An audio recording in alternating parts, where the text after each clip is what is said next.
konsep dasar toksikologi industri. Ya, buku ini baru ya, karena terbitannya tahun 20-an ya. Jadi saya rasa ini cukup updated dan bisa kalian baca-baca ya kalau ada waktu ya, kalau ya ada yang ingin memperkaya atau memperluas pengetahuan kalian tentang toksikologi industri.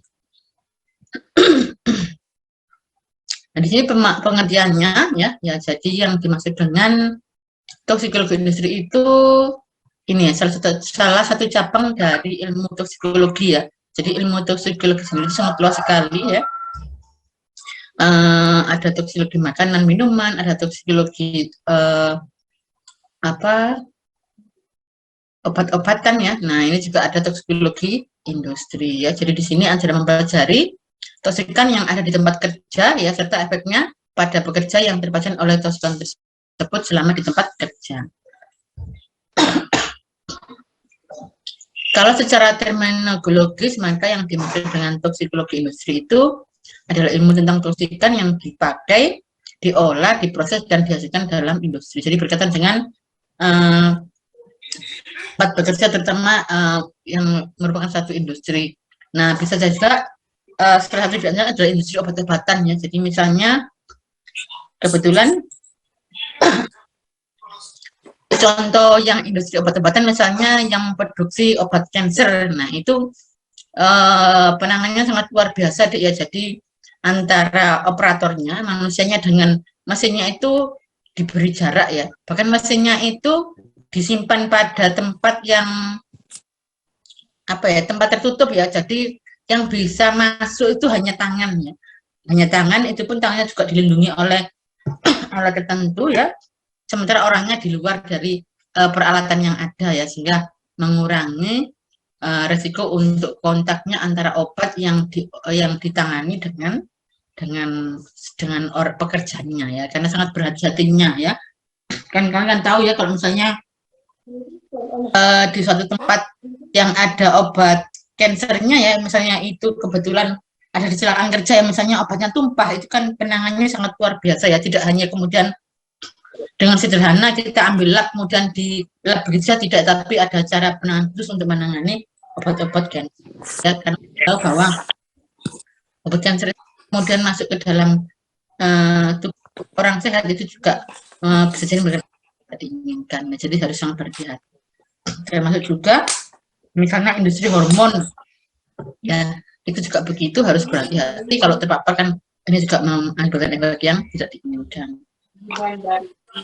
Yang lainnya ya banyak sekali ya, misalnya industri cat juga kan kan juga sangat bahaya ya untuk pekerja. Dan ini siapa ya? Saya minta di mute.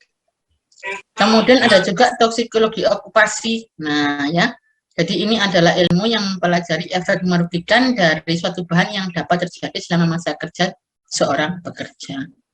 Jadi ini bisa jangka panjang ya, bisa jadi jangka panjang. Misalnya selalu kontak dengan misalnya pabrik cat tadi ya, atau misalnya pabrik asbes. Nah, itu kan juga ada risiko untuk terpapar oleh serbuk-serbuk asbes yang ya tidak kelihatan ya, melayang-layang di udara. Itu kan partikelnya sangat halus sekali ya, sehingga bisa tidak sengaja terhisap oleh para pekerjanya.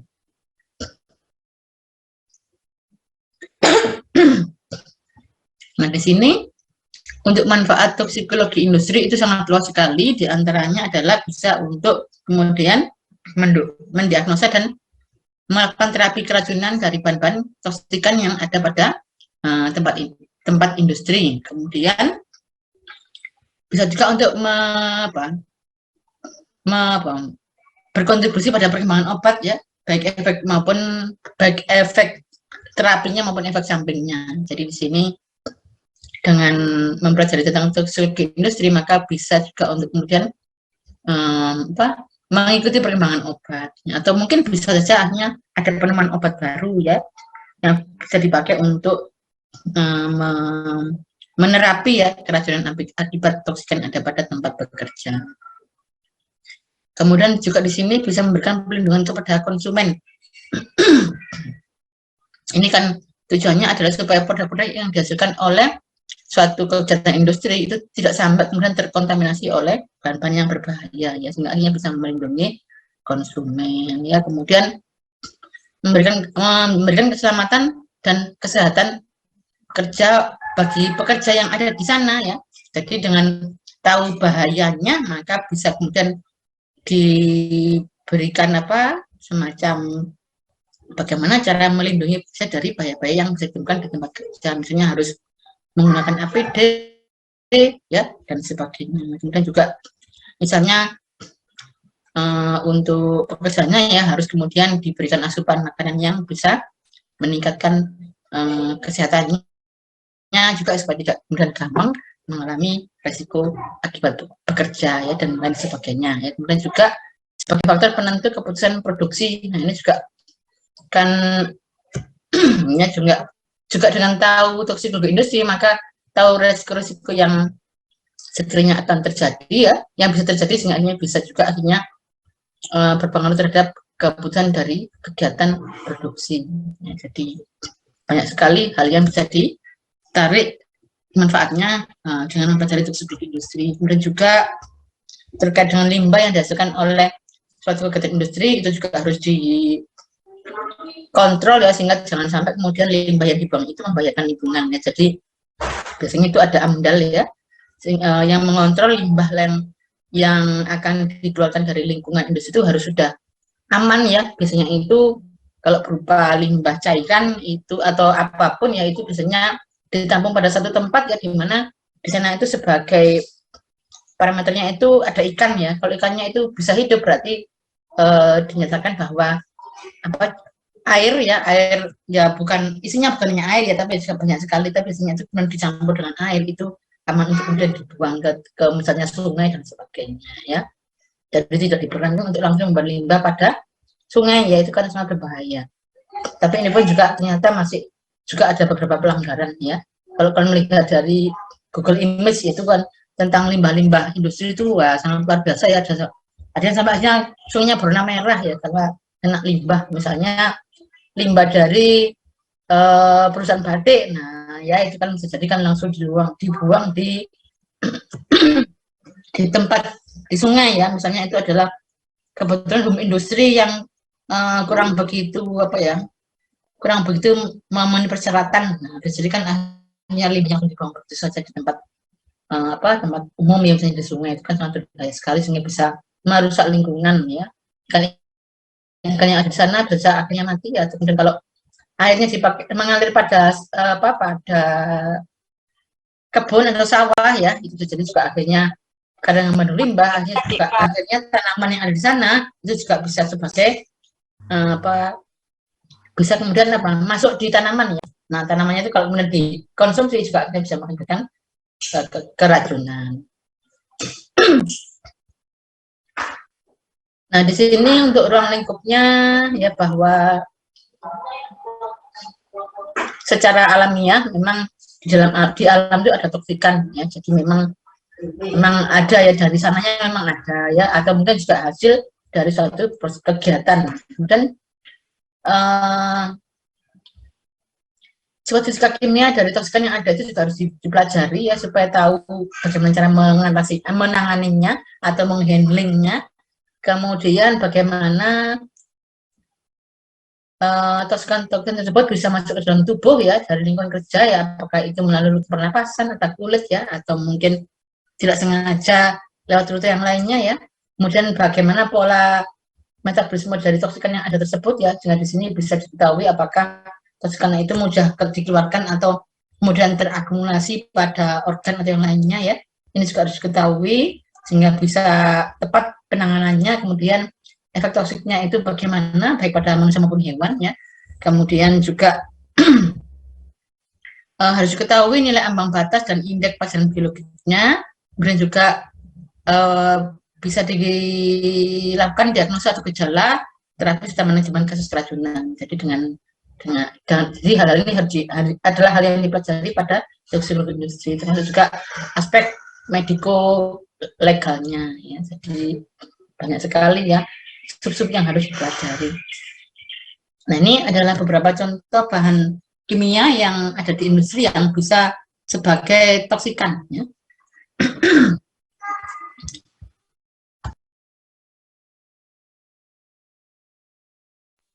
Nah, ini misalnya ini ya, yang mungkin kalian berinteraksi dengan menggunakan isopropil alkohol ya, IPA itu kan apa ya, itu sering kita pakai ya pada waktu di lab kimia ya, atau pada waktu di lab bahan alam ya, itu mungkin bisa jadi sering digunakan atau mungkin dibagi lab teknologi ya. Nah, IPA ya. Kemudian juga yang lainnya misalnya akrilonitrit, tapi ini saya rasa jarang sekali kita pakai ya. Ada 1,3-butadin dan seterusnya ya. Urea ya, bahkan urea sebagai pupuk ya, itu juga merupakan bahan toksikan.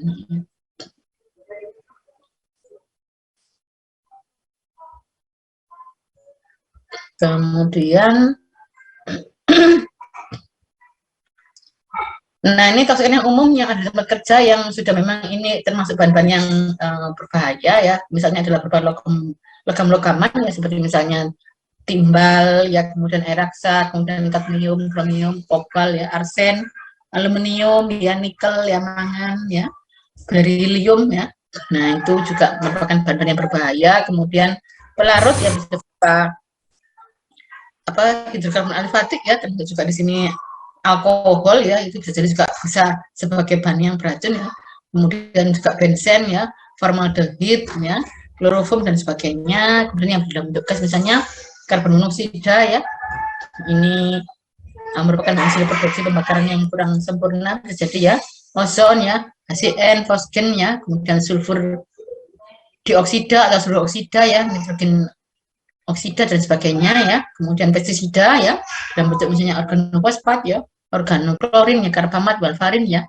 Nah, ini juga sangat berbahaya sekali karena apa? Seperti misalnya organofosfat itu sepertinya tidak bisa diuraikan ya. Jadi kalau sudah berada di tanah ya selamanya di sana, tidak bisa kemudian berubah menjadi yang lainnya yang lebih safe ya, seperti itu. Kemudian juga yang di udara ya, berupa partikel misalnya berupa silika ya, silika bebas atau asli, jadi banyak sekali.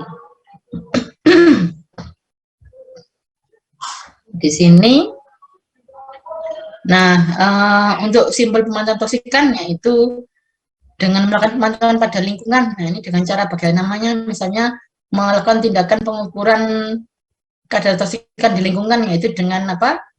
Dengan mengukurnya, kemudian dibandingkan ya, apakah toksikan yang ada di lingkungan kerja itu sudah mencapai nilai ambang batas atau masih di bawahnya. Ya, harapannya itu jangan sampai melebihi nilai ambang batas, karena kalau nanti nilai ambang batas maka itu risikonya ya jauh lebih besar ya.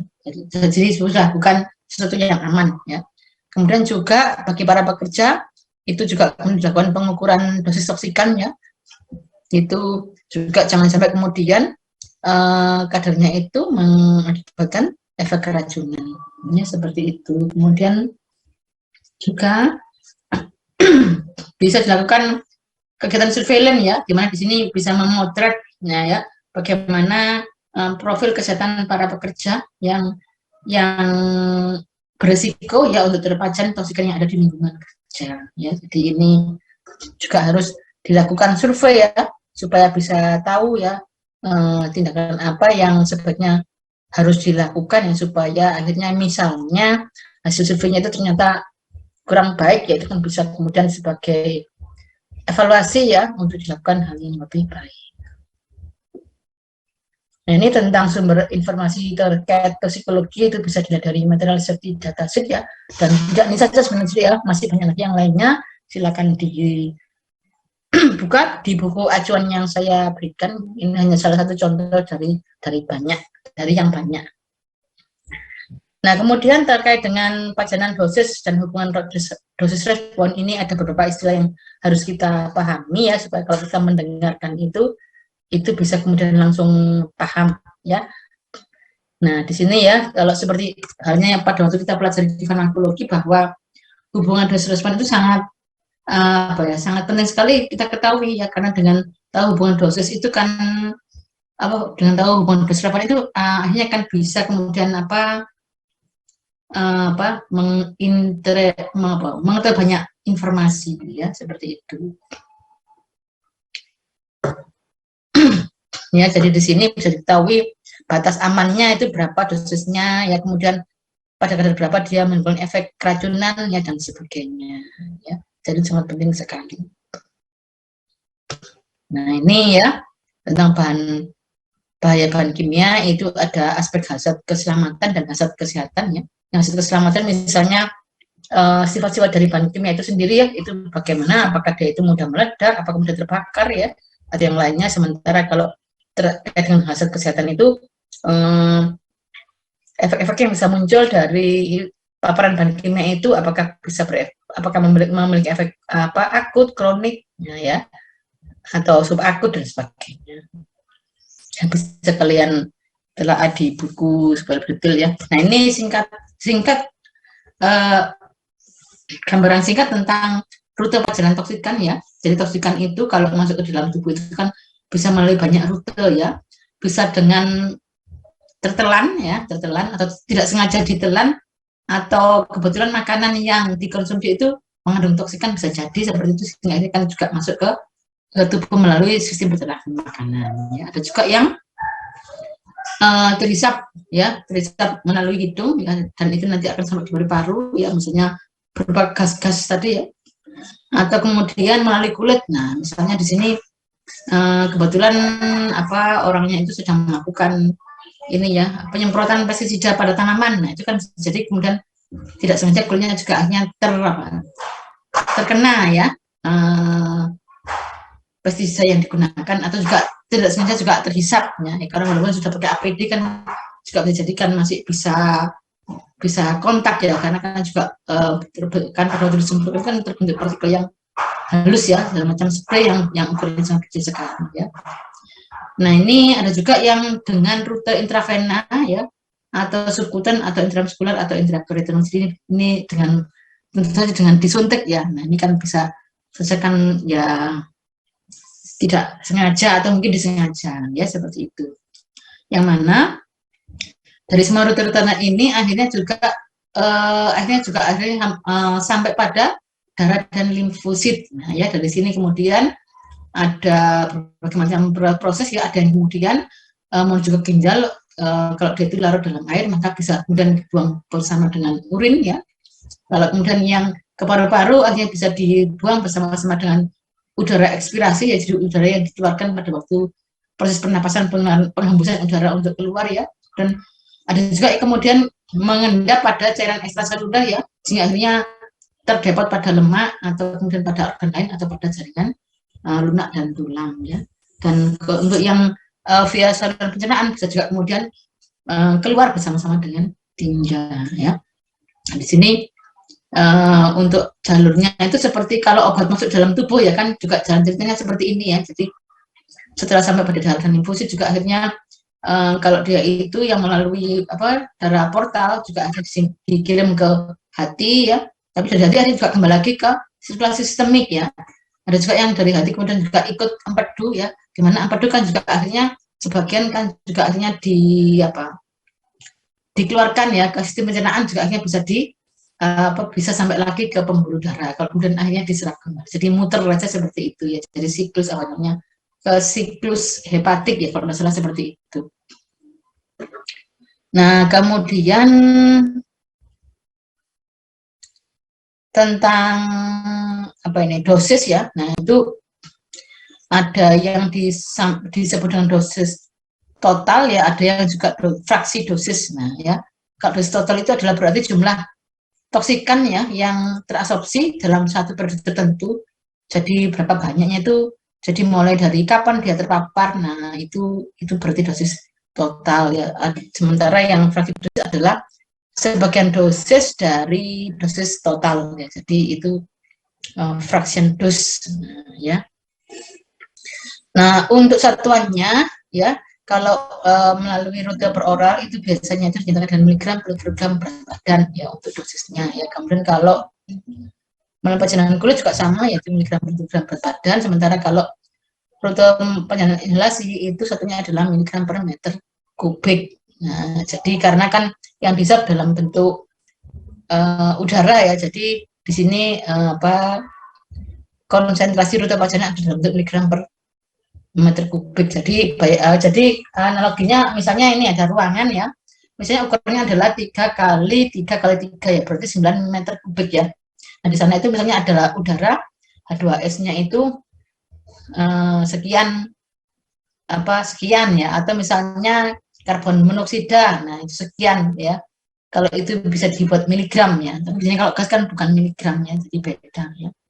Nah, ini misalnya apa ya, yang partikel partikel karbon, nah yang biasanya hasil pembakaran tidak sempurna itu kan bisa dalam bentuk partikel padat ya, itu bisa diukur ya, sehingga satunya adalah miligram per meter kubik ya. Nanti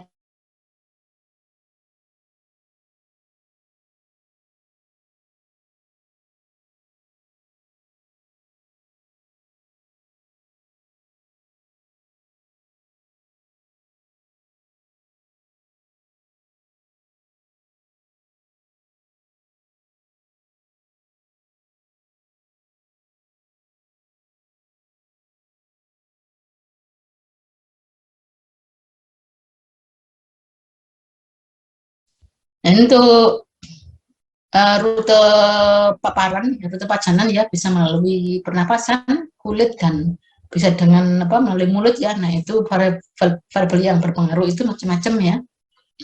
Untuk inhalasi misalnya adalah koefisien absorpsi ya, koefisien absorpsi inhalasi. Jadi adalah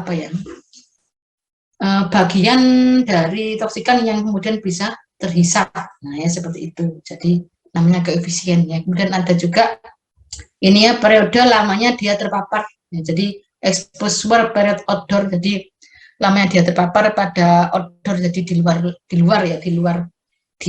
luar ya namanya. Kemudian vapor concentration outdoor. Jadi ini konsentrasi pajanan di outdoor. Kemudian ada juga kecepatan pernapasan indoor ya. Respirasi rate ini berarti adalah ditinjau dari manusianya ya. Dan vapor concentration indoor ya, ini jadi ini bisa saja kemudian pajanannya itu berasal dari outdoor dan indoor ya. Kemudian kalau yang dermal ini sama ya, jadi ada koefisien absorpsi dermal, kemudian vapor concentration outdoor, vapor concentration indoor, kemudian exposure period outdoor ya, jadi lamanya dia terpapar ya, jadi lamanya dia terpapar, kemudian konsentrasi racun yang ada di lingkungan ya, itu juga mempengaruhi ini ya jumlah toksikan yang masuk ke dalam tubuh ya. Jadi dari rute yang ada itu juga masing-masing punya variabel masing-masing ya. Seperti kalau untuk yang tidak tertelan, nah itu berarti koefisien absorpsi oral. Jadi ini berapa banyak dari toksikan yang bisa diabsorpsi. Jadi dari misalnya kan misalnya yang masuk misalnya 100 kan tidak mungkin 100 itu kemudian kan terabsorpsi di dalam tubuh ya, tapi bisa saja kemudian yang sebagian dari 100 itu kemudian hanya lewat saja untuk kemudian bisa kemudian kan dikeluarkan melalui feses. Jadi kan tidak semuanya untuk diabsorpsi. Itu koefisien oral absorpsi atau water ingestion rate. Nah ini berarti kecepatan jika kemudian toksikannya itu ada pada air ya, maka di sini juga mempengaruhi seberapa banyak air itu kemudian masuk ke dalam diminum ya oleh orang tersebut ya. Dan ada juga soil ingestion rate, food ingestion rate, dan seterusnya ya. Termasuk juga di sini water concentration indoor and outdoor, dan kemudian soil concentration outdoor dan indoor, dan seterusnya. Ya, ini ya konsentrasi dari racun yang ada pada pada makanan, pada minum, dan lain sebagainya. Nah, ini sumber dan jalur pajanan toksikan saya rasa tadi di sana sudah ya. Bisa berasal dari udara, bisa berasal dari bahan kimia ya, bisa berupa padatan cairan ya. Nah, kemudian faktor-faktor yang mempengaruhi pajanan dan efek toksikan pada tubuh itu yang pertama adalah aktivitas toksikan, kemudian sifat toksikan, durasi pajanan ya, bisa sekali paparan ya, bisa juga perlu paparan berulang-ulang ya, dimana kemudian kalau sekali paparan bisa jadi kemudian bisa langsung memberikan efek toksik ya, tapi ada juga efek toksik itu akan muncul kalau sudah kemudian paparannya itu berulang-ulang ya, bisa subakut, subkronik, dan kronik. Dan frekuensinya, jadi berapa kali toksikan itu kemudian memampar ya, rute pajanan ya, bisa kulit, bisa ingestion ya, bisa juga inhalasi, kemudian juga sensitivitas dan variasi dari individu yang terpajan, ini juga sangat berpengaruh, dan juga lingkungan. Nah ini Saya izin sebentar deh ya ke kamar kecil sebentar.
Ya, baiklah ya, saya lanjutkan. Nah, ini terkait dengan paparan dosis, yaitu ada dosis tunggal dan dosis berulang ya, di mana di sini ada 3 profil ya. Seperti yang A itu sekali terpapar ya, sekali pajaran itu maka dia sudah langsung masuk pada area biru, di mana di sini sudah kemudian muncul efek toksik ya. Jadi efek toksiknya itu sudah kemudian muncul ya. Yang B itu dia segera tereliminasi ya, bukan segera ya, medium ya, sehingga juga dengan berjalannya waktu maka toksikan ini akan kemudian kadarnya akan menjadi turun, sehingga akhirnya efek toksiknya itu bisa kemudian konsentrasi toksikan yang ada di dalam tubuh itu bisa segera kemudian tereliminasi. Yang C yaitu hanya sebentar saja untuk masuk pada lokasi target ya. Yang A ini berarti dia itu terakumulasi di sana ya, jadi suka sekali untuk diekspresikan keluar tubuh ya. Jadi ini yang dosis tunggal. Kemudian yang dosis berulang, nah di sini untuk yang A itu karena dia itu sekali terekskresi di dalam tubuh, maka pada pelajaran yang berulang-ulang maka dia akan semakin menumpuk berada pada lokasi target ya. Sementara yang B itu perlu paparan berulang-ulang sehingga akhirnya dia itu sampai bisa terakumulasi di sana ya. Sementara yang C itu mudah sekali untuk diekspresikan sehingga dia tidak sampai kemudian menetap pada lokasi target. Nah ya seperti misalnya untuk PB ya, kalau sudah terlanjur masuk ke dalam tubuh maka dia akan sulit sekali untuk dikeluarkan. Atau misalnya merkuri ya juga begitu ya, dia akan numpuk ya, misalnya numpuk di ginjal. Nah ya itu bisa saja terjadi ya. Ini ada peristiwa ya, jadi saya dapat cerita ya, tapi tidak tahu sesungguhnya ya, ini hanya dapat cerita saja. Itu ada seorang wanita yang suka sekali menggunakan pemutih ya, karena kan supaya glowing ya, supaya cantik ya. Itu kan kebetulan kosmetik yang digunakan itu mengandung HG ya. Suatu ketika dia itu mengeluhkan pinggangnya sakit. Nah ya ternyata setelah diperiksakan ke dokter, ternyata pada ginjalnya itu sudah banyak sekali terdapat merkuri ya. Itu tadi karena apa, merkuri itu pada waktu dioleskan melalui kulit ya di wajah itu kan bisa menembus kulit kemudian berjalan-jalan melalui pembuluh darah akhirnya sampai pada ginjal. Nah di sana itu tidak kemudian bisa keluar bersama urin ya, tapi tetap berada di sana ya. Lama-lama ya dari sedikit-sedikit akhirnya lama-lama menjadi semakin banyak karena itu tadi polanya itu yang termasuk yang di A, jadi itu sangat sukar sekali untuk diekspresikan ya, sehingga akhirnya menetap pada lokasi target organ. Nah masing-masing toksikan itu juga targetnya di mana itu ada pasangannya masing-masing ya, kalau kalian bisa belajar lebih jauh lagi ya. Atau mungkin kemarin ya kalian kan sudah belajar tentang toksikologi logam ya kan ada ya. Jadi kalau misalnya PB itu nanti akan banyak berada di mana ya. Kalau HG itu akan banyak ada di mana, itu kan sudah kalian pelajari ya. Nah kemudian tentang faktor-faktor yang mempengaruhi toksikan terhadap tubuh yaitu ada karakteristik zat kimia ya, jadi toksikannya itu karakteristiknya bagaimana, kemudian pola pajanannya itu bagaimana, kemudian dosis yang sampai pada target ya, berarti di sini adalah yang masuk ke dalam tubuh itu bagaimana, dan kemudian dampak kesehatan yang muncul itu dalam bentuk apa ya.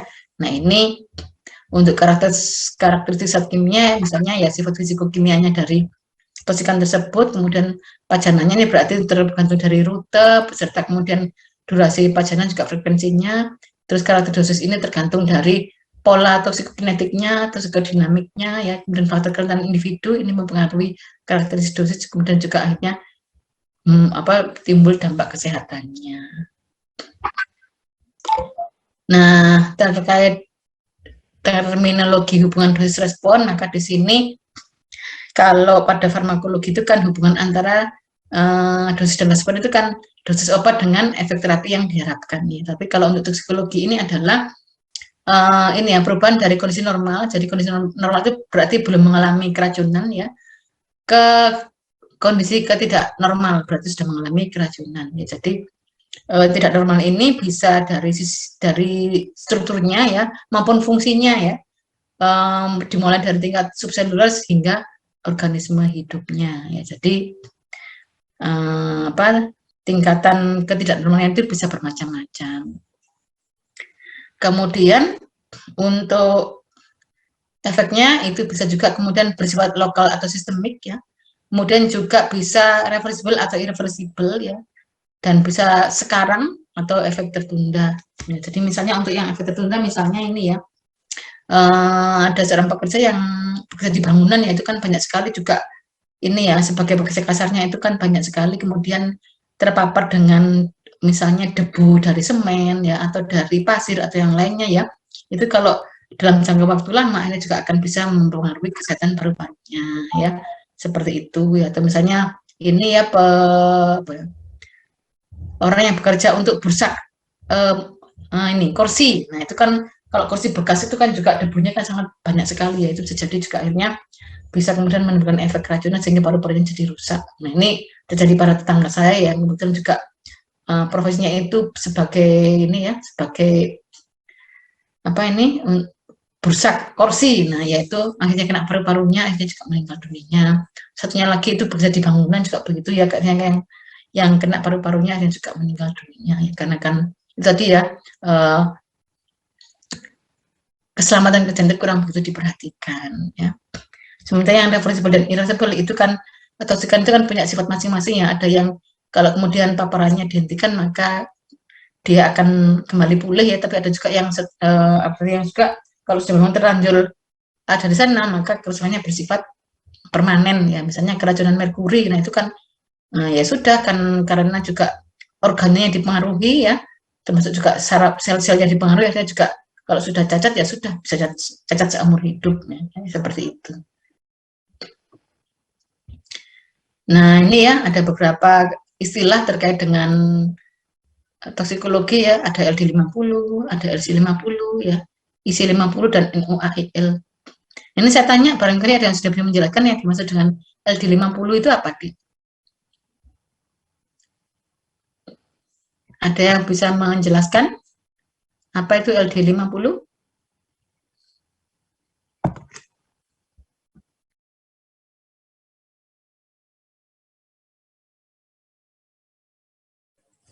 Izin menjawab, Ibu. Ya, silakan.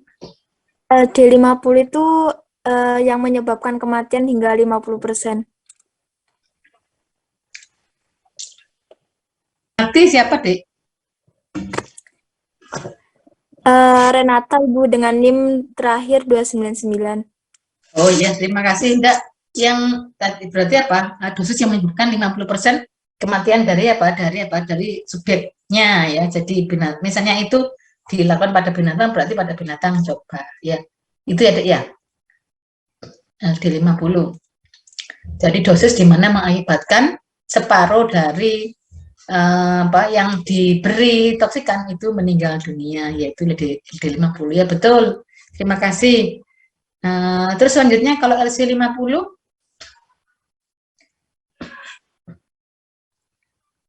apa bedanya LD50 dan LC50?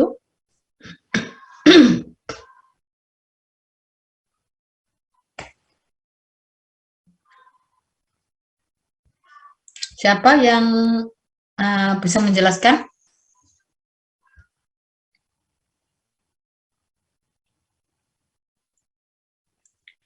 Apa ya bedanya lethal dose dan lethal concentration? Nah, apa itu? Satunya lethal dose, satunya lethal concentration ya. Satunya lagi inhibition concentration. Nah, sama-sama semuanya ada 50-nya ya. Apa bedanya dari ketiganya ya, silakan. Yang lainnya?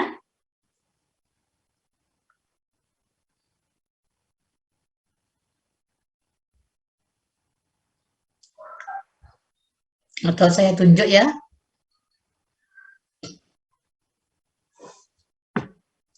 LC50 ini Sabila Putri. Ayo, apa Mbak Sabila Putri yang dimaksud dengan LC50?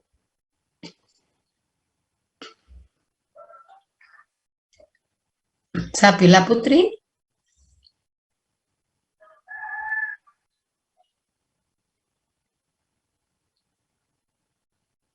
Apa deh?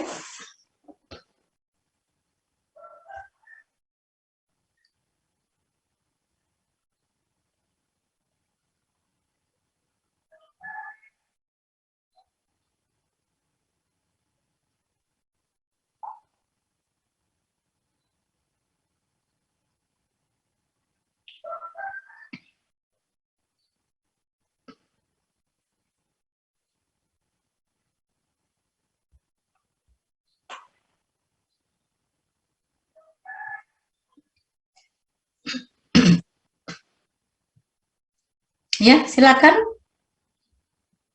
Apa? Ya, silakan. Jawab, Ibu. Ya, silakan. Perbedaan dari LD50 dan LC50 itu, kalau misalkan LD50 itu mematikan 50% dari dosis, sedangkan kalau yang LC50 itu dari konsentrasinya. Maksudnya bisa diberikan ilustrasi?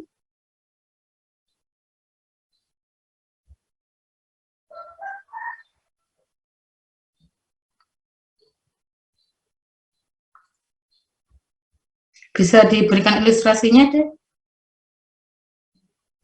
Misalnya pada suatu organisme, kalau yang LD50 itu dapat mematikan 50% dari suatu organisme uji dengan yang berhubungan dengan dosis, sedangkan yang LC50 dapat mematikan 50% dari organisme uji yang berhubungan dengan konsentrasinya. Kurang lebihnya seperti itu, Ibu. Oke ya, nanti kita lihat di belakang ya. Oke ya, jadi sama-sama ya, lethal dose dan lethal concentration. Nah ya, ada juga is inhibitor concentration. Nah ya, kita lihat pada slide yang berikutnya. Ya, terima kasih ya sudah memberikan jawaban yang baik ya. Oke ya, jadi di sini kalau kita cermati di sini ya. Nah ini dari gambar yang ada ini kita bisa dapat banyak informasi ya, walaupun tidak semuanya ya. Tapi istilah-istilah ini juga harus kita pahami ya. Ada yang pertama adalah ini ya, kita lihat saja dulu kurvanya ya. Nah ini ya, ada NOEL ya, no observable effect level, yaitu yang terlihat tanpa efeknya. Jadi dosis itu kan berarti kan jumlah toksikan yang bisa masuk ke dalam target ya, subjeknya ya, misalnya itu apakah manusia ataukah itu binatang ya. Jadi di sini NOAL itu adalah dosis yang belum menimbulkan efek toksik. Nah ya, jadi itu adalah NOEL ya. Sementara NOAEL ya, yaitu nilai yang pada dosis tersebut tidak ditemukan efek buruknya. Jadi ini seperti ada gambar di sini ya. Sebetulnya yang NOEL-nya itu tidak ada gambaran di sini ya. Kalau NOEL itu adalah batasan ya, batasan di mana pada dosis ini itu belum ditemukan efek buruk ya. Tapi di sini kalau kemudian sedikit ditambahkan, maka dia akan kemudian menimbulkan efek toksik ya. Jadi di sini jadi NOEL dulu ya, setelah itu dosisnya lebih meningkat lagi. NOAEL, kemudian lebih meningkat lagi adalah LOAEL ya. Jadi di sini kalau kita lihat gambarnya di sini ya, jadi ini adalah bentar.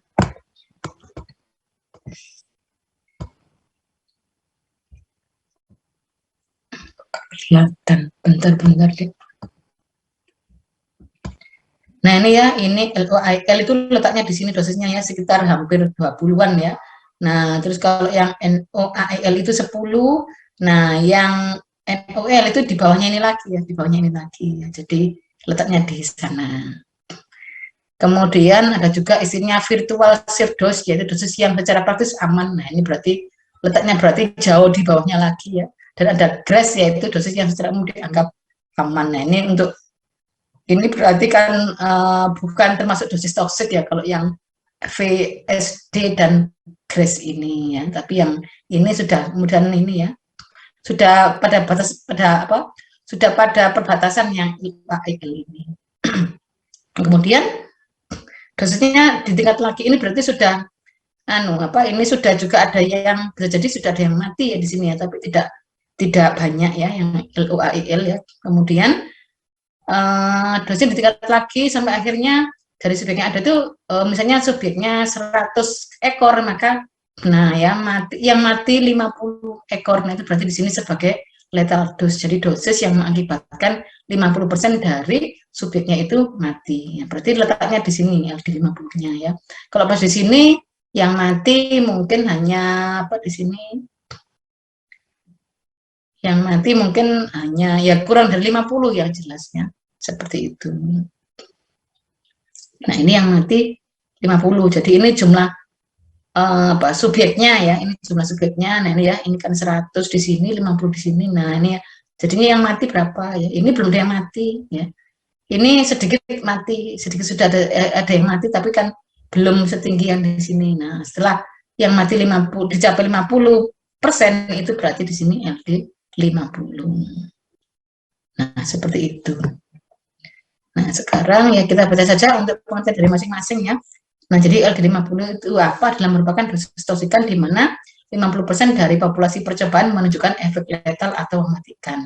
Satuannya adalah miligram per kilogram berat badan ya, itu LD50. Nah, kemudian LD50 ini digunakan untuk mengelompokkan toksikan ke dalam kategori toksisitas relatif. Nah, toksisitas relatif itu apa saja? Nah, ini ya bisa kalian lihat di sini. Nah, ini ya. Jadi ada diklasifikasi menjadi super toksik, amat sangat toksik, toksik sedang, toksik ringan, dan praktis tidak toksik. Nah, ini tergantung dari rutenya ya. Kalau per oral, dermal, dan inhalasi itu beda-beda ya. Kalau dosisnya kebetulan itu kurang dari 5 mg per kilogram berat badan, itu rute oral itu dia sudah mengakibatkan kematian dari 50% populasi percobaan tadi ya, maka kita katakan super toksik. Sementara yang dermal itu kalau kurang dari 250 mg per kilogram berat badan itu yang kategori super toksik. Sama juga yang inhalasi ya. Nah ya, kurang dari 250 mg per kilogram per meter kubik itu termasuk super toksik. Nah ini ya, coba perhatikan ya. Di sini LD50, di sini LC50. Jadi yang LC50 ya tadi dijelaskan oleh adik tadi sudah betul ya, tapi itu adalah ini ya. Jadi untuk yang rute inhalasi itu istilahnya adalah LC50. Kalau yang untuk oral itu adalah LD ya. Jadi sama tadi sudah betul penyampaiannya ya. Jadi menyebabkan 50% kematian dari populasi ya. Jadi sama ya. Ya, dan seterusnya bisa kalian lihat mau sampai yang praktis tidak toksik ya. Tuh ya, jadi ini ya LC50 merupakan konsentrasi toksikan di udara ya, di mana 50% dari populasi percobaan menunjukkan efek letal. Jadi ini toksikannya ada di udara ya. Ini LC50 ya. Jadi satunya adalah miligram per meter kubik tadi ya, LC50 ya. Mudah-mudahan di depan tidak keliru. Oh, enggak ada.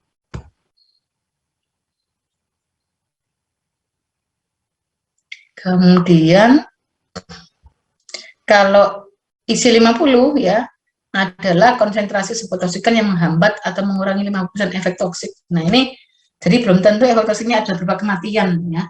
Tapi di sini jadi misalnya efek toksiknya misalnya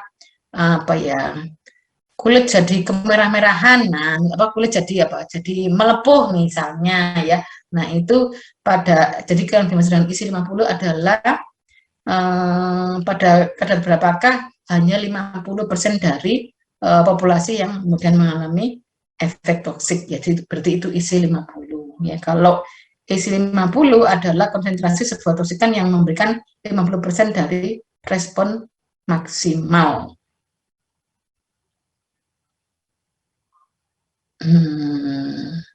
Apa ini ya? Respon maksimalnya berupa keracunan juga ya ini ya. Jadi ini mirip-mirip berarti IC50 ya. Jadi mirip-mirip IC50. Jadi IC50 pasangannya EC50. Yang satunya itu memberikan respon 50% memberikan respon maksimal, yang separuh yang IC50 itu menghambat 50% efek toksik. Ya ini harusnya ada gambarnya ya, lebih mudah ya untuk dipahami ya. IC50 dan IC50 ya, nanti akan saya lengkapi PPT-nya kalau saya nemu. Oke. Nah, terus ini ya supaya juga kalian hayati ya tentang kategori toksisitas relatif ini ya, dimulai dari super toksik sampai praktis tidak toksik ya. Nah, terus di sini ada juga dosis normal dan dosis letal bahan-bahan umum. Nah, jadi seperti yang disampaikan oleh Bapak Prasilas jelaskan secara umum semua bahan itu adalah berupa racun, hanya tergantung dari dosisnya ya. Seperti air misalnya, itu kan bahan yang tidak beracun ya, tapi kalau kemudian konsumsinya terlalu banyak, misalnya saat ini ada seorang minum langsung 1 galon yang isinya 25 liter ya, pasti dia akan keracunan ya.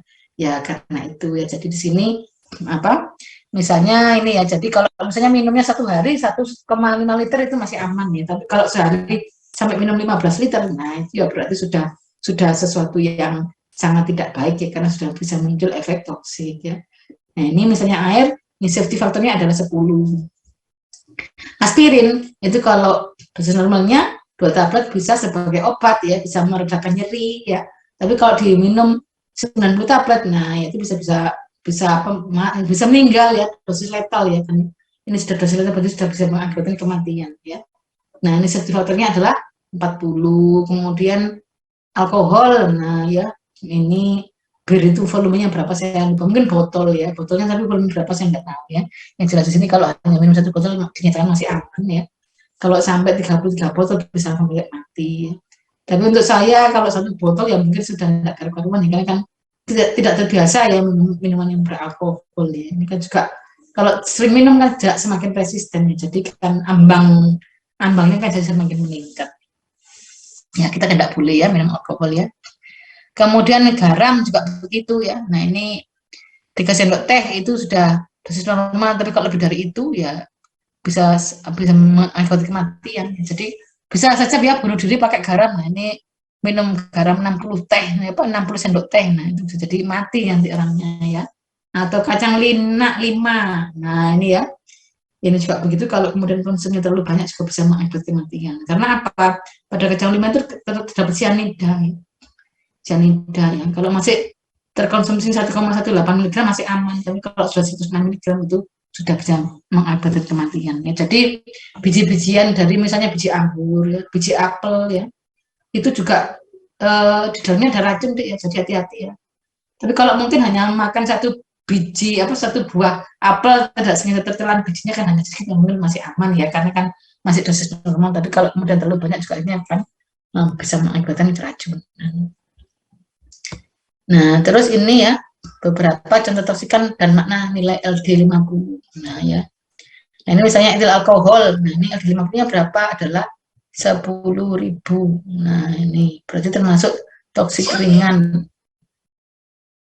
Dan seterusnya bisa kalian ikuti di sini. Nah ini kalau pikrotoksin, nah ya ini LD50-nya adalah 5 ya.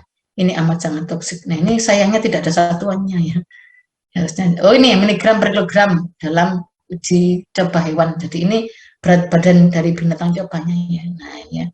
Nah ini ya, nikotin ini hati-hati ya yang suka merokok ya.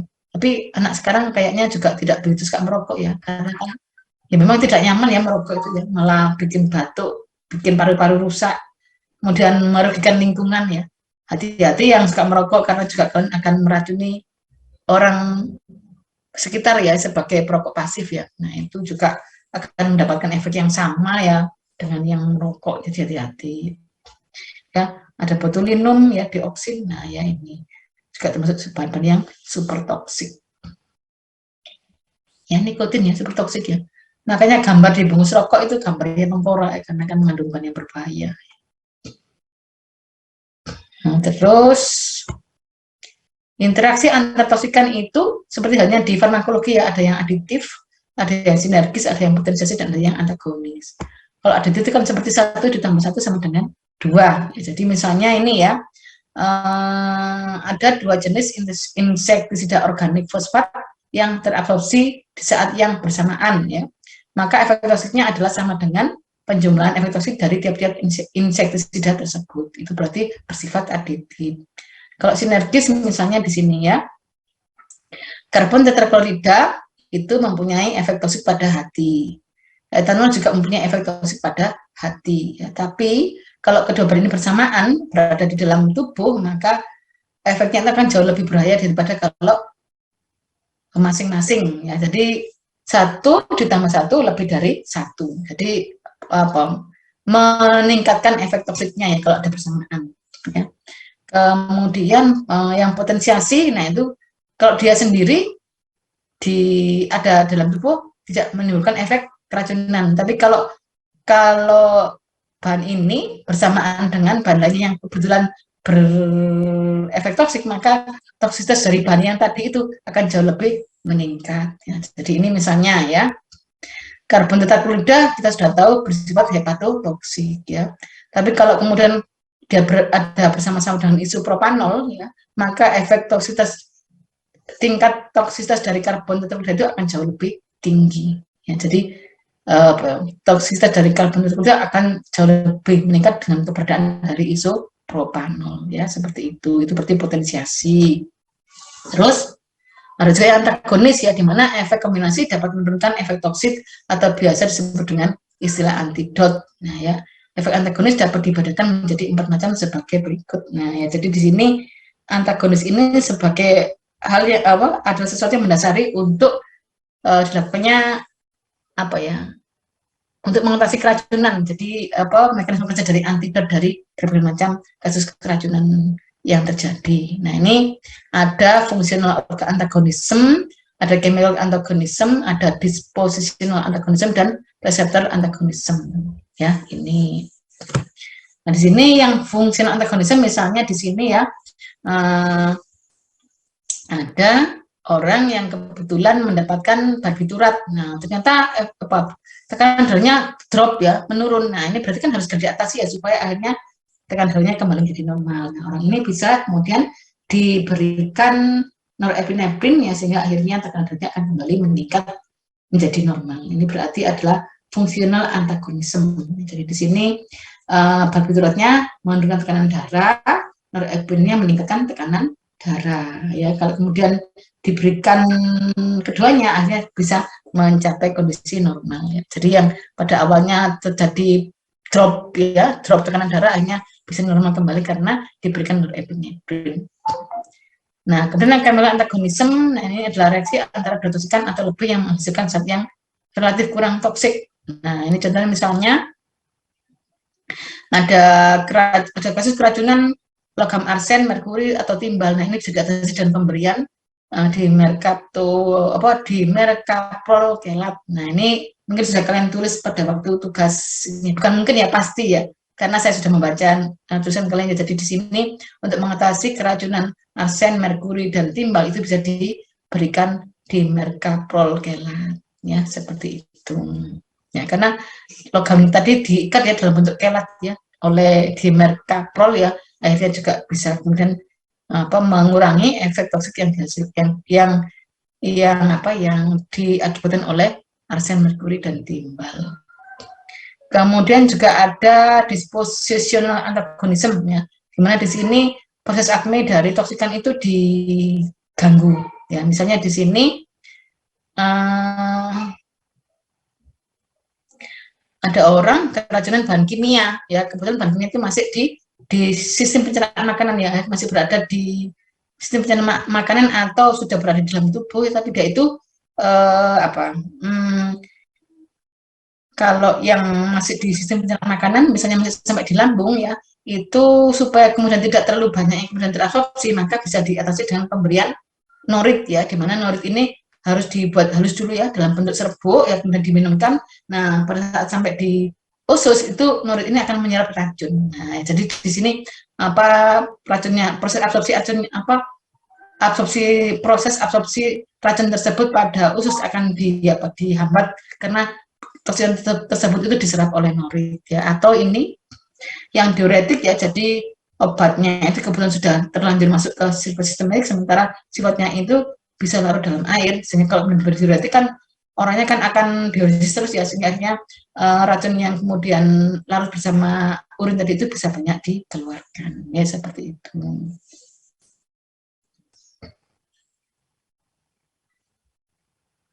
Kemudian reseptor antagonis blocker di sini antara toksikan dengan antidotnya itu menempati reseptor yang sama ya, jadi berebut reseptor ya, yang menang siapa ya, karena ini bisa jadi ya antidotnya ya, sehingga efek toksik yang dimunculkan oleh toksikan tadi itu bisa kemudian diatasi ya. Jadi ini misalnya ini ya, ada orang yang keracunan organofosfat, nah itu kan terjadi penumpukan asetilkolin ya di sinapnya ya, hanya kan kejang-kejang terus. Nah, itu bisa kemudian diatasi dengan kalau keracunan itu ya organofosfat ya.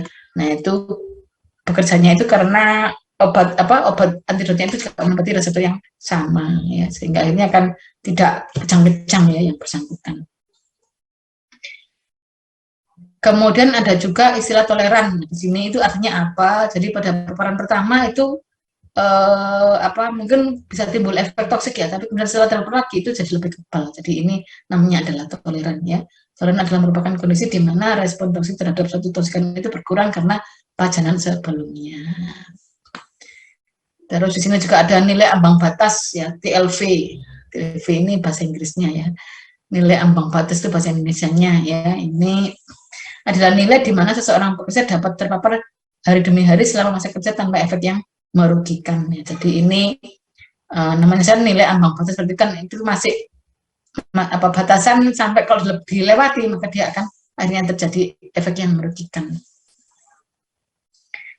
Nah, di sini untuk perhitungan nilai ambang batas itu diperlukan data NOAEL sebagai dasar perhitungan dan seterusnya. Selain itu juga ada nilai TLV ya, yang time weighted average ya. Jadi di sini TLV itu adalah paparan selama 1 hari. Ya, jadi dalam 1 hari kalau misalnya dia terpapar selama 4 jam berarti adalah 4 ya. Kalau misalnya 5 jam berarti 5 ya. Tapi biasanya kan orang bekerja kan jam kerja kan 8 jam, berarti di sini digunakan yang 8 jam. Nah, kita ada juga TLV min TBA. Nah, ini kita lihat saja langsung pada bahasa berikutnya ya. Ini jalan ceritanya ya, dia itu bekerja selama 5 hari, setiap hari adalah 8 jam. Berarti dalam 1 minggu adalah 40 jam terpapar. Nah, ini ya TLV min TBA-nya. Nah, ini ya, jadi di sini 8 jam, jadi dia terpapar selama 8 jam dalam 1 hari, berarti 8 per 24 kali ADI ya. ADI itu adalah acceptable daily intake. Nah, ini kalau kalian belajar tentang formulasi itu kan ada ya, ADI-nya propylon glikol itu berapa. Nah, ya, ADI-nya nipagin berapa, nimasal berapa. Nah, ya, ini jadi ADI-nya adalah jumlah maksimum toksikan yang masih dapat diterima setiap hari, yang formulanya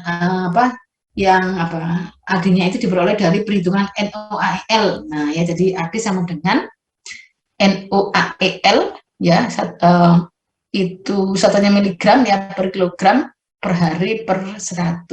Nah, ya, jadi NOAEL per 100 itu adalah ADI.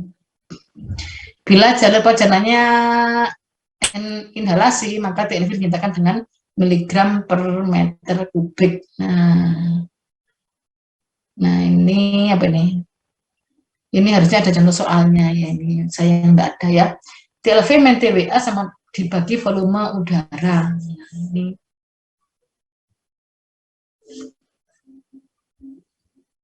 Nah, ini ada perhitungannya volume udara A kali BR kali T ya.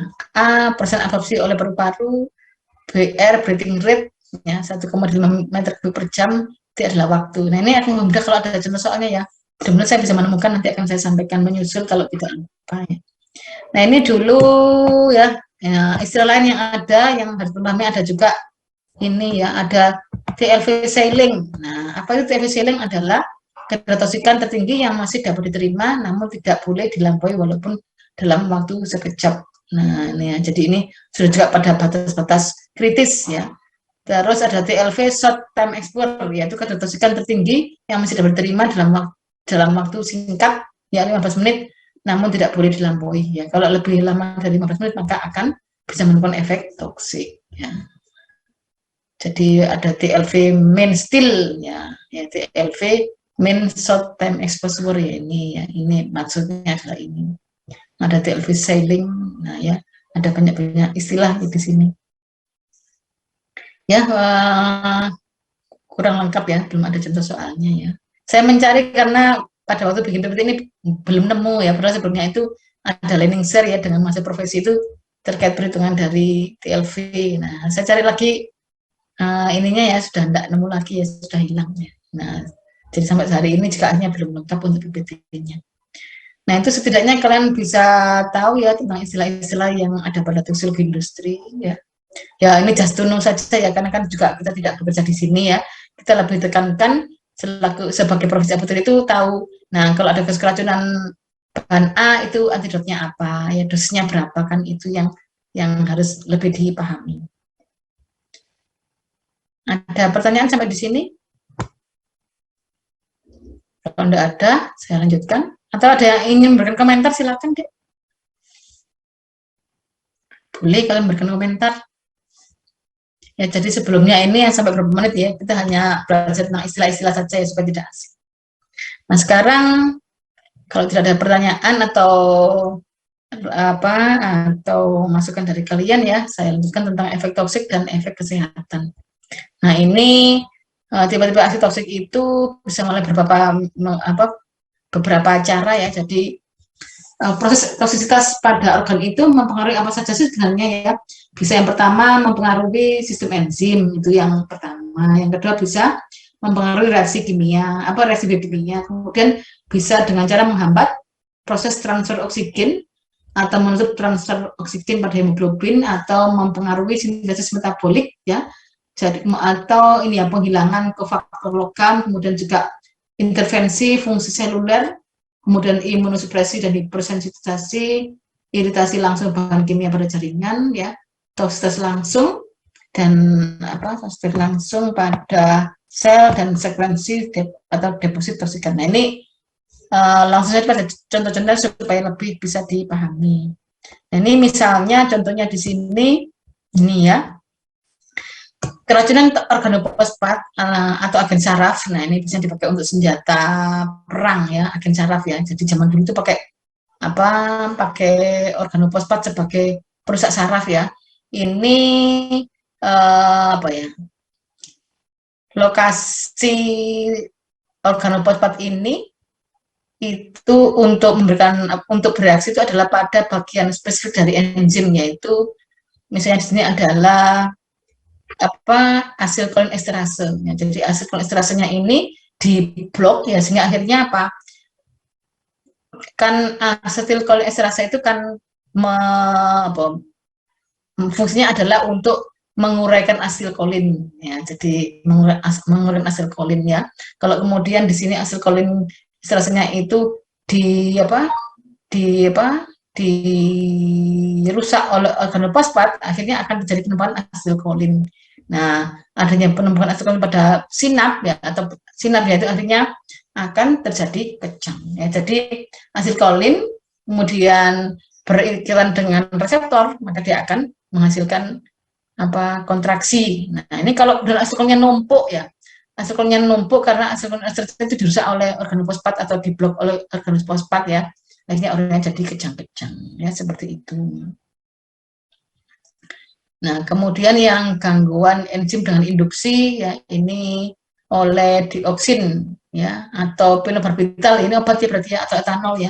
Jadi di sini yang diganggu adalah pada sitokrom B450 ya. Jadi proses monooksigenasi yang bergantung pada sitokrom B450 itu diganggu ya, ya. Jadi ini juga mengganggu enzim. Kemudian kalau yang karbon tetraklorida itu mengganggu proses produksi ATP, pembentukan NADP dari NADP dan kalsium hemostatis ya. Jadi di sini mempengaruhi proses biokimia ya, dan seterusnya ya. Misalnya yang lainnya misalnya metanol. Nah, ini yang yang dirusak adalah saraf optik ya. Di sana dia itu bagaimana cara merusaknya adalah mengganggu sintesis metabolit beracun ya. Jadi sintesis metabolit beracun itu diganggu ya. Kemudian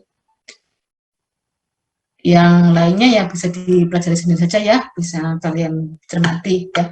Seperti rifampicin itu bisa mengakibatkan gangguan asam nukleat karena dia itu ini berpengaruh pada duplikasi DNA dan transkripsi RNA dari DNA ya. Bisa kalian cermati sendiri ya, saya yakin itu pinter-pinter ya. Kemarin itu ya saya cerita ya, ada share-sharean dari para dosen ya, ada fotonya. Waduh, maksudnya sekarang kita itu cantik-cantik ya. Bahkan ada yang pakai extension jadi mungkin karena terpengaruh oleh artis-artis ya, kan sekarang kan sedang tren untuk menggunakan bulu mata yang permanen ya. Nah itu ya, terus jadinya rame ya ibu ya. Itu sebenarnya boleh apa enggak sih ya? Nah, tapi enggak ada yang berani menegur ya dosennya ya, nanti dikira nanti iri ya, orang cantik enggak boleh ya. Tapi sebenarnya kan kalau ada hadisnya kan ya, untuk penggunaan bulu mata palsu kan juga enggak boleh ya sebenarnya. Jadi itu tolong untuk diperhatikan ya. Memang ya mungkin belum paham ya, tapi yang kita tahu kan sedang tren ya. Memang kan jadinya kan tidak selalu tiap hari pasang idep ya kan, tapi kan bisa berhari-hari baru kemudian diperbaiki kembali ya. Itu memang kan praktis ya, tapi sebenarnya kan enggak boleh ya. Terus saya komentar begini, enak ya mahasiswa zaman sekarang ya, beda dengan zaman saya dulu ya. Kalau zaman saya dulu itu sudah lulusnya itu butuh tahunnya banyak, kemudian untuk dan saja tidak sempat ya. Tapi untuk kalian itu sangat beruntung ya, karena kuliah sudah bisa dengan cantik, terus bisa lulus 3,5 tahun, 4 tahun ya. Nah itu sangat sangat memudahkan sekali untuk zaman sekarang ya. Kalau zaman saya dulu itu bertahun-tahun ya. Jadi pada waktu masuk kuliah farmasi itu cantik ya semester 1 ya, tapi karena kemudian tiap hari itu tenggelam oleh praktikum, bikin laporan, jurnal dan seterusnya, akhirnya jadinya tidak sempat dandan ya. Secara umum semuanya seperti itu ya. Baru kemudian bisa cantik kalau sudah profesi. Itu cirinya mahasiswa farmasi zaman dulu ya. Tapi kalau sekarang itu saya lihat itu walaupun mahasiswa farmasi tapi bisa cantik ya. Ya, karena mungkin sudah dipermudah oleh fasilitas ya, kan informasi itu sudah banyak didapatkan dari internet ya, sumber pustaka juga bisa tinggal searching saja ya, sehingga mempercepat proses pembelajaran ya. Jadi itu kalian sangat beruntung sekali ya untuk kuliah di masa zaman sekarang ya. Saya lanjut lagi, kok jadi ngelantur begitu ya saya tadi, kenapa ya? Terus apalagi nih? Ya ini lainnya ya, sama saja juga bisa kalian baca sendiri saja nanti ya. Nanti bisa langsung saya tanyakan pada waktu proses saja, karena kalau di sini saya baca juga mungkin kurang begitu menarik ya. Silakan dicermati saja sendiri tentang mekanisme aksi, lokasi aksi proses dan dari toksikan yang ada ya, itu dia itu mempengaruhi pada tahap pada bagian mana, itu tolong dicermati sendiri. Ini tahapan mekanisme efek toksik juga bisa kalian bedakan ya. Ada pada saat proses regulasi sel ya, ada pada saat pemeliharaan selnya ya. Jadi di sini bisa juga kalian cermati sendiri ya di sini ya. Nah, ini yang jelas tahapan mekanisme efek toksik itu dimulai dari delivery. Jadi delivery itu sampainya toksikan pada daerah target, kemudian reaksi antosikan dengan molekul target, kemudian dari hasil reaksi toksikan dengan molekul target itu akan kemudian terjadi disfungsi, efek dan kerusakan dari sel. Nah, setelah itu kemudian kalau kemudian bersifat reversibel, akhirnya juga akhirnya sel tersebut bisa melakukan perbaikan ya, seperti itu. Nah ini ya misalnya target molekul sebagai bentuk efek itu pada bagian regulasi sel, nah atau pemberi sinyal ya, maka di sini efek yang terjadi itu bisa akhirnya jadi disregulasi ekspresi gen. Nah ya, sebenarnya yang muncul itu jadi di sini karena adanya gangguan pada regulasi ekspresi gen, maka akhirnya bisa kemudian manifestasinya itu misalnya di sini yang diganggu adalah ketidaktepatan divisi sel, akhirnya akan muncul neoplasia ya, teratogenesis ya, kemudian kalau yang diganggu itu apoptosis, proses apoptosis, maka akan kemudian akan timbul neoplasia, terus juga sama ya teratogenesis, jadi semacam kanker di sini ya. Terus kalau yang diganggu sintesis protein juga terjadi proliferasi peroksisom ya. Ya seperti itu ya. Yang lainnya juga sama sendiri di sini misalnya terjadi di gangguan ya atau disregulasi, itu berarti kan diganggu ya, jadi ada fungsi sel yang sedang berlangsung, maka akan muncul beberapa gejala ya, seperti misalnya di sini terjadi tremor ya, kejang, arrhythmia jantung, narkosis, kelumpuhan, parestesia ya, itu ya. Kalau kemudian molekul targetnya itu kebetulan fungsinya sebagai pemeliharaan sel, maka di sini gangguan pemeliharaan itu bisa muncul misalnya gangguan sintesis ATP ya, regulasi CA+, ya, sintesis protein dan seterusnya, yang tentu saja ini akhirnya akan muncul dalam bentuk berbagai macam penyakit ya, seperti itu ya. Jadi ini singkatnya saja ya, silakan dicermati sendiri.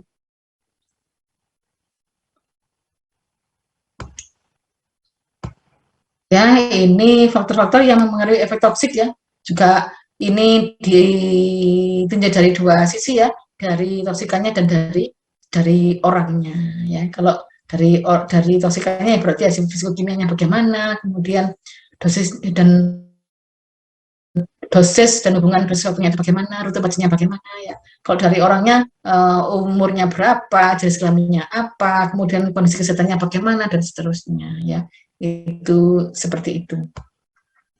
Nah, ini untuk efek toksik yang bisa muncul ya, bisa lokal, sistemik, dan efek target organ. Nah, ini tidak perlu saya jelaskan ya, ini karena kalau dijelaskan juga akan menjadi sangat luas sekali ya. Ya, ini kan secara umum juga sudah mudah kalian pahami ya. Jadi ada yang obat-obat tertentu yang bersifat hepatotoksik itu berarti kan mengakibatkan rusaknya hepar ya, jadi harus hati-hati juga ya. Tapi akan muncul hepatotoksik itu tergantung juga dari dosis yang diberikan ya.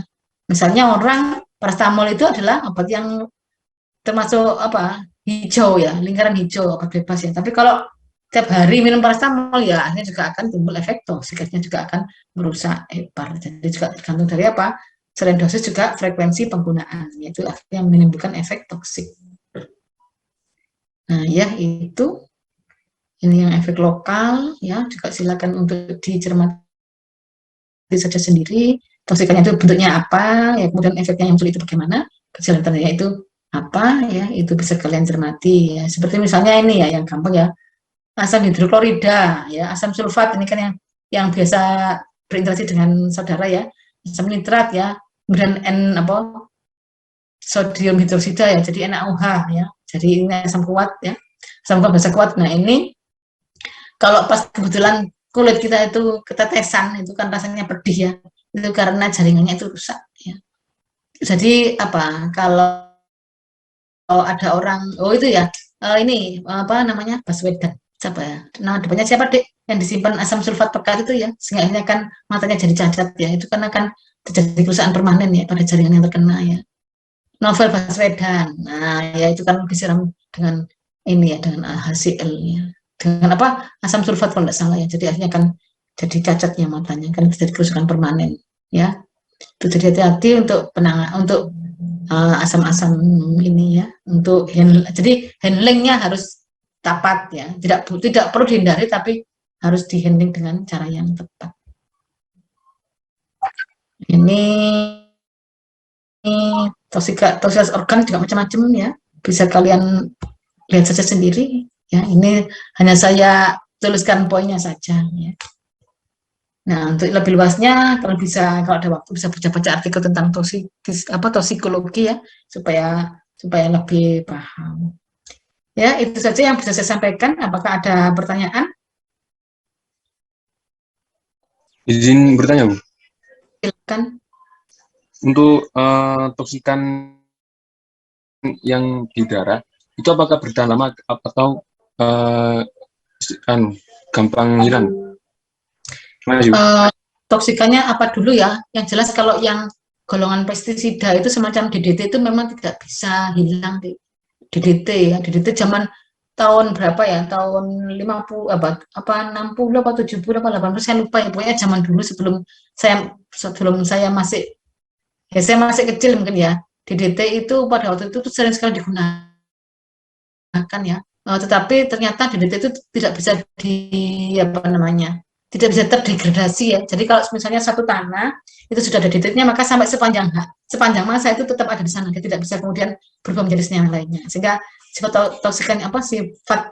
toksitasnya itu tetap ada terus ya. Tapi kan ada juga yang kemudian bahan-bahan walaupun bersifat toksik kan juga ramah lingkungan. Arahnya kan begitu ya untuk zaman sekarang ya. Jadi biodegradable istilahnya begitu. Jadi tidak semuanya toksikan yang ada di tanah itu kemudian beracun selamanya. Tapi kalau misalnya logam berat, kita tetap berada di sana selamanya. Jadi kalau misalnya ada suatu pusat pertambangan, ya itu kan juga di sana kan kadang juga seperti ini ya, untuk pemurnian emas kan diperlukan merkuri ya. Nah itu bisa jadikan limbah merkurinya akhirnya kan sampai meresap ke tanah ya, dari tanah kemudian kan namanya di tanah kan bisa kemudian kemana-mana ya, akhirnya sampai ke sumur penduduk, akhirnya sebab penduduknya akan keracunan karena menggunakan air yang ada di sumber itu, atau bisa juga tanahnya yang ada juga mengandung logam berat, akhirnya kan sampai di tanaman ya. Nah jadi tanaman yang ditanam di sana juga akhirnya ada logam berat, nah nanti kemudian dikonsumsi oleh manusia juga akhirnya keracunan. Nah, ini saya pernah mendengarkan berita di televisi ya, konon ya ayam-ayam yang diternak di dari Sidoarjo, nggak tahu tepatnya daerah di mana, itu pada waktu diperiksa itu kadar cemaran logam beratnya itu melewati batas yang diperkenankan. Mengapa terjadi demikian? Karena di tempat tersebut itu lingkungannya itu memang banyak mengandung limbah ya, karena kan Sidoarjo itu kan pusat banyak pabrik ya pada waktu itu ya, sehingga akhirnya kan lingkungannya kan jadi banyak mengandung limbah ya. Ya itu ya, jadi ya tergantung dari jenisnya, tapi kebanyakan itu kalau yang berupa logam berat ya tidak bisa tidak terdegradasi. Ada lagi yang lainnya? Ibu, terima kasih banyak. Ya, yang lainnya dek. Sebenarnya akan lebih menarik kalau kalian yang presentasi ya. Bagaimana kalau next week itu kalian yang presentasi tentang toksikologi makanan minuman deh? Bisa kalian ambil satu sisi saja ya, tidak semuanya dari materi yang saya kirimkan ke kalian untuk dikupas ya. Misalnya ada kasus keracunan apa ya, misalnya tempe bungkrek atau keracunan makanan apa ya. Nah itu kan cara pengatasnya bagaimana, itu kan jadi lebih menarik ya. Kalian bisa mencari dari berita-berita yang ada ya, atau dari jurnal yang kalian baca juga bisa kalian angkat sebagai topik untuk dipresentasikan. Bisa begitu ya, dibuat kelompok. Mata kuliah teori saja, silakan saya tawarkan. Karena kalau presentasi itu jadi lebih menarik ya, karena kan karena kan juga apa ya, frekuensi ini kan sama dengan kalian ya, dari kalian kepada kalian itu jadi kan lebih ini ya, lebih bisa lebih disimak ya seperti itu. Bagaimana dek? Tidak ada yang ACC? Atau semuanya setuju? Atau dibuat wajib saja untuk presentasi tentang keracunan makanan? Misalnya keracunan ini makanan kaleng. Nah, itu kan beberapa waktu lalu kan ada ya. Nah, ditemukan ada apa gitu ya pada makanan kaleng, akhirnya pada waktu itu mempengaruhi ini ya. Jadi apa ya? Jadi produk makanan kaleng pada waktu itu akhirnya mengalami penurunan pemasaran karena orang-orang pada takut untuk beli makanan kaleng ya akibat isu yang muncul itu ya. Bagaimana dek? Apakah tertarik? Jadi yang diangkat kasus-kasus yang aktual begitu. Gimana? Tidak ada yang ngacung. Ya karena PR ya untuk kalian ya. Ya baiklah ya, kita tunggu saja perkembangannya ya.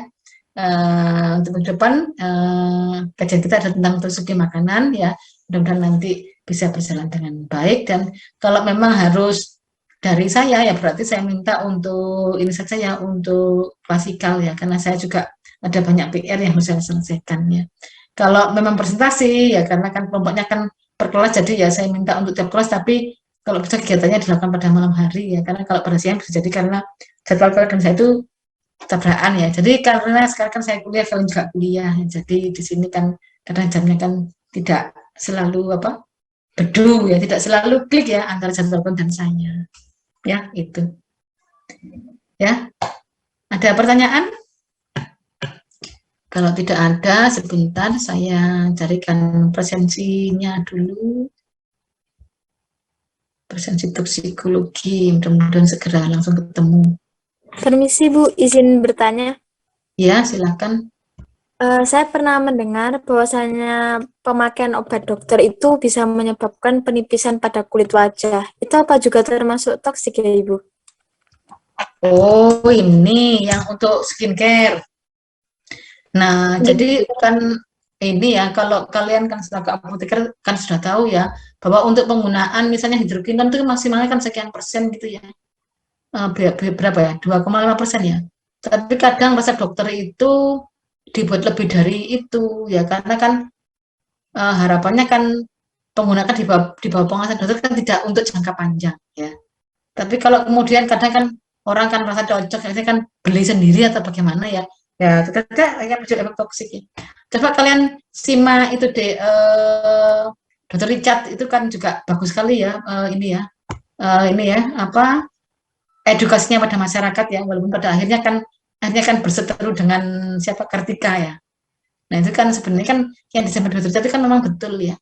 Jadi mengedukasi masyarakat supaya tidak kemudian salah langkah untuk menggunakan kosmetika yang mengandung bahan-bahan yang dinyatakan berbahaya. Ya, pada waktu itu beliau itu juga bercerita ya, kan juga punya klinik ya, yang namanya klinik kan juga ujung-ujungnya juga bisnis ya. Nah, supaya banyak pelanggan bagaimana?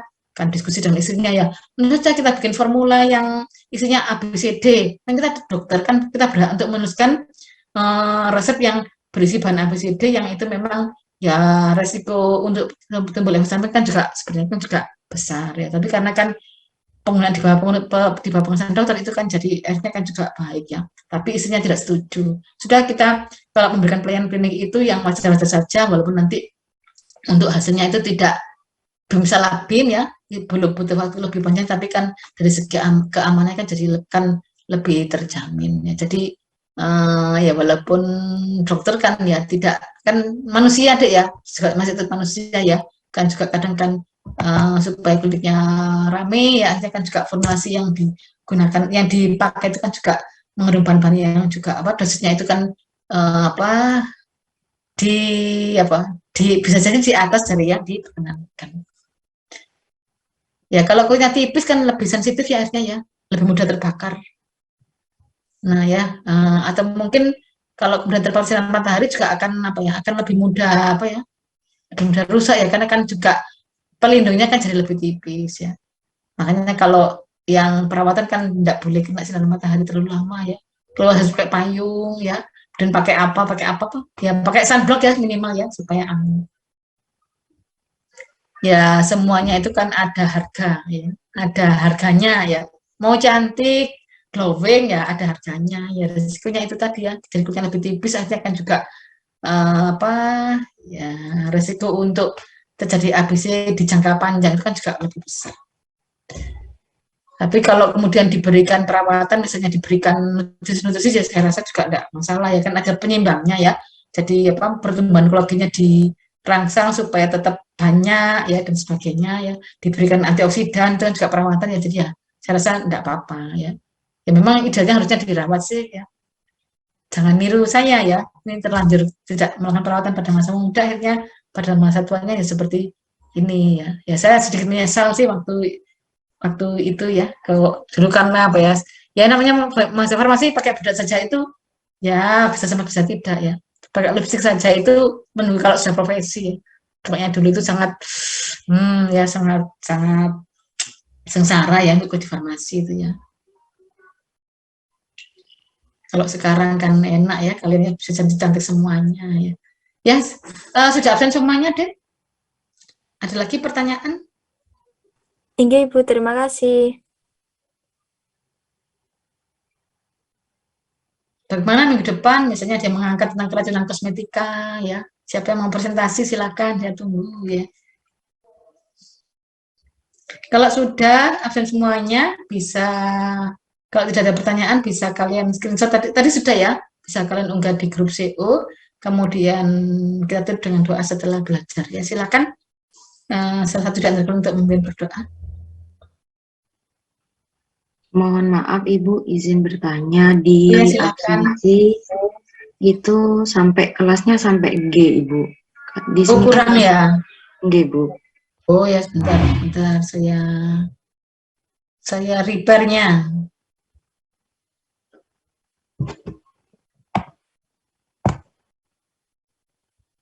Kelasnya banyak ya toksikologi ya. Saya tidak menyangka kalau sampai H. Wih. Ya untung ya kuliahnya pakai daring ya. Kalau luring waduh sudah dosennya bisa pingsan.